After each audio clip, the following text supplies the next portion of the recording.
Lucille took her relationships very seriously, periodically checking to see if that bastard was up to no good. She recently noticed her current boyfriend acting strangely. For the life of her, she couldn't figure out why. Why wasn't her boyfriend thanking his lucky stars? There was an enigma, and it had to be solved. One morning, he said he was going to play pickleball in the park with the Pope. But Lucille had a feeling there was more to the story.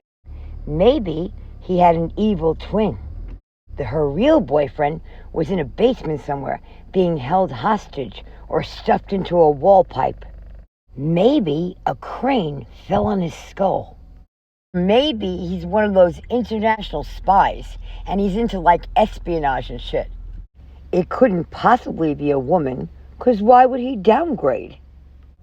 There's not a chance in hell that he'd give up her fine ass. She was the only girl alive that never had a headache she didn't really have. And there was only one way of really knowing. Stalk the hell out of his ass. Old school Sicilian style. After all, it's in the genes, and she's damn good at it. But when she got to the park and she saw them together, she knew for a fact this bitch gave him a huge helping of bath salts. So it's possible that he wasn't even kissing her, he was just eating her face. What a relief. I can't begin to tell you how comforted I am that he had that more pleasant option. Just as she was about to pounce and beat that bitch beyond recognition, she remembered what her grandmother always taught her. Never pummel the elderly on an empty stomach. She decided to throw that wench a couple of milk bones and a photo book to look back on all the times that she made her parents feel ashamed to even know her. Here's a photo of her as a baby. Isn't she precious? And here's one from her high school graduation.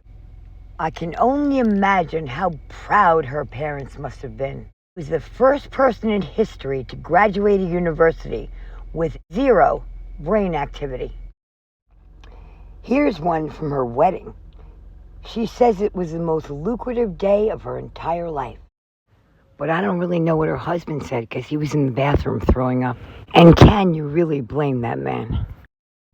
And here she is today, the very picture of wannabe rich girl style, and her own signature, I'm everybody's magic carpet ride sophistication. And don't assume that her advanced age has slowed her down in any way, because I've heard that she really knows how to get around. And take into consideration, it's not easy paying double taxes every year. But when you have knees in 2 different zip codes, it's definitely required. Well, I don't know about you, but I, for one, am definitely impressed. Sadly, it's all just a total waste of time. After all, it's hard to live in somebody's shadow, and it's impossible to make a man forget the unforgettable. Honey, once you've ridden first class, you don't settle for economy. What chance did that side bitch really have? And just for the record, his last blow-up doll was a lot better looking. Not to mention her IQ being way higher.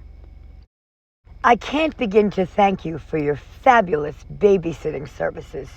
You definitely go above and beyond the call of duty, if you know what I mean. I sincerely hope your husband doesn't mind all those extra hours you're putting in.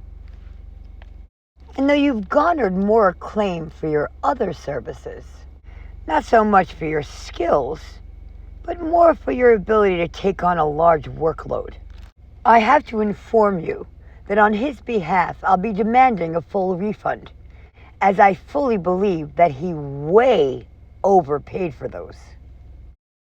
Especially when we're talking about an item that's used. It's not the first time he slipped off the wagon and had a little fast food. But you know how that is. It looks really inviting in the pictures. It has the right lighting. But it always disappoints. Don't forget, it's impossible to know how many hands have been in the food. And years from now, all you'll remember is that you spent a whole lot of time with a toilet. And if he wanted a dog, all he had to do was ask. Your efforts are futile, peasant. Your delusion will be short-lived. Vermont doesn't do garbage. Maybe you want to start packing. Bon voyage, bitch.